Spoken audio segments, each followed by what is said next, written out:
We see this particular partnership as a way to maintain a precious natural resource while enhancing employment opportunities for Arkansans. This particular project, which you'll hear more about today, celebrates a research partnership and a new and very unique graduate certificate, which will be offered through one of our campuses, the campus in Monticello.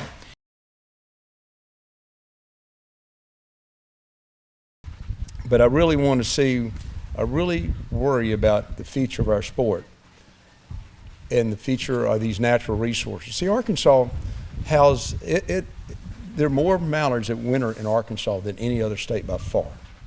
We're so blessed to have these natural resources here. And we're doing great work here in Arkansas, but I worry about our forest lands, our bottomland timberlands, and where 100 years from now, is there going to be a red oak component that those mallards need? And what I've learned and observed over the years, that the most important element in a duck's life is habitat.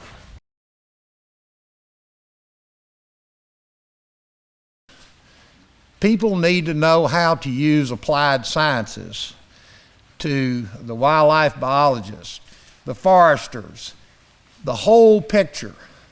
Because without the forest, the ducks haven't got a place to call home, do they?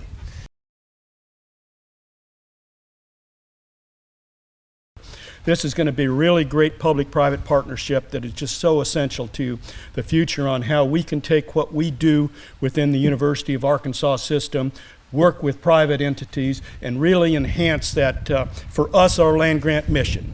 Because not only are we interested in our research discoveries and training that next generation of scientists and managers, we want to make sure that somebody can take full advantage of the knowledge, the research discoveries, and what we know and can make available to the broader public off of it. The partnership with Five Oaks Ag Research and Education Center will provide the students in this program with access to the most extraordinary outdoor laboratory for waterfowl research and hands-on learning. I believe this will be one of the few in the nation of its caliber. And so this not only puts a spotlight on all of our research and extension work and our outstanding researchers and the programs with the Division of Ag, but it puts a spotlight on Southeast Arkansas and on this region and the University of Arkansas Monticello. There's 4 flyways that ducks follow, and we live in the Mississippi flyway, and half of the continental population of ducks come down the Mississippi. What makes Arkansas unique is that we've got agriculture with rice, we've got the bottomland hardwoods where the bios overflow, and we're also the northernmost state that doesn't freeze all year.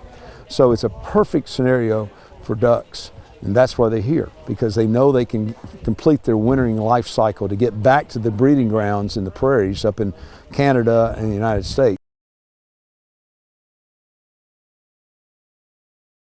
And we're actually understanding what are they doing in the landscape? Where are they seeking to go to the great habitat? Are we seeing them stay on Five Oaks, or do they go over to a WMA, or do they go to a federal refuge? What are they actually doing?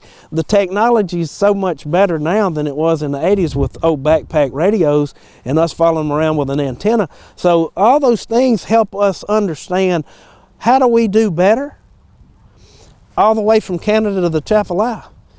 Because what I'm seeing is these habitat hubs, these giant hubs of habitat, meaning large areas of good habitat, are really housing all the ducks now instead of the whole landscape. We recognize from even maybe 2008 that the waterfowl were not responding to the rice fields in the degree that they had in the 80s and 90s. And so guys like Dr. Osborne that's on our team here and that we're working with, you know, studying landscape level change, studying the integrity of the bottomland hardwood forest, if it's healthy or not, is it providing acorns or not, how do we enhance through management better red oak stands to generate more acorns for the mallards. It's going to have a solid foundation of wetland ecology and management. It's going to have a solid foundation of science-based, evidence-based management decisions. So teaching these kids how to use data from monitoring, how to use the information that we can gain from understanding these systems in making their management decisions. And so it's going to really, the science has to drive future management decisions, and that's what this program is really going to focus on. The landscape's changed, which causes bird migrations to change. It causes their winter distribution to change. It causes their behaviors to change. And so for us to understand those relationships and how our decisions on the landscape impact the dynamics that we're going to see in waterfowl populations is going to allow us to better manage waterfowl populations overall.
Work that we've done that's, again, we need somebody to quantify. The understory removal with some rest area here or over there. And so what can we learn about the movements of these birds to help federal refuge, state refuge, biologist.